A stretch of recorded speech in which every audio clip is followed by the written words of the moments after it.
Ժողովուրդ ջան, եկել եմ մի բան ասեմ, մեր վերջի 2 օրվա այցը Սյունիք շատ մեծ պանիկա է առաջացրել ՔՊ-ի մոտ։ Սյունիքի մարզպետը, փոխմարզպետները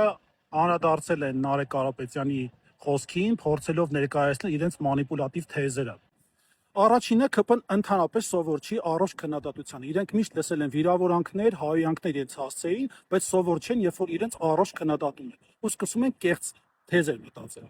Այսօր մեր վերջին 2 օրվա ընթացքում Սյունիքի մեր կատարած այցին անդրադարձել է Սյունիքի մարզպետը, փոխմարզպետները, ՔՊ-ի տարբեր կալիբրի պաշտոնյաներ։ Երկրորդ հատվածը վերաբերում է դպրոցներ փակելուն։ ՔՊ-ն չի դիմանում քննադատությանը, որովհետև հասկանում է, որ մենք հասկացել ենք իրենց թաքնված ծրագրերը կամ նպատակներից մեկը, օրինակ արտագաղթի նպաստելը։ Երբ որ հեռավոր գյուղերում, որտեղ մարդիկ չունեն բավարար սոցիալական պայմաններ, մի հատ դպրոցն եք փակում, առանց այն էլ այդ մարդիկ գումար վաստակելու համար խոպան եք գնում։ Դուք նպաստում եք, որ այդ մարդիկ իրենց բնակավայրում, իրենց սեփական հողի վրա ապրելու ցանկություն չունենան։ Այսինքն, եթե կարճ ասենք, դուք արտագաղթը ոչ թե նվազեցնում եք, նպատակ ունեք նվազեցնելու, այլ առնվազն կրկնապատկում եք կամ եռապատկում եք ձեր գործողությունը։ Ու եթե մենք նաև փորձենք ՔՊ-ի լոգիկայով առաջնորդվել, չնայած Աստված չանի ՔՊ-ի լոգիկան ունենանք, եկեք մի հատ պարզ տրամաբանական հարց տամ։ Եթե իրենք այսպես պարզաբանում են կամ փորձում են ներկայացնել ու դպրոցները վատ պայմաններում են, փակում ենք, դա տեղափոխում ենք,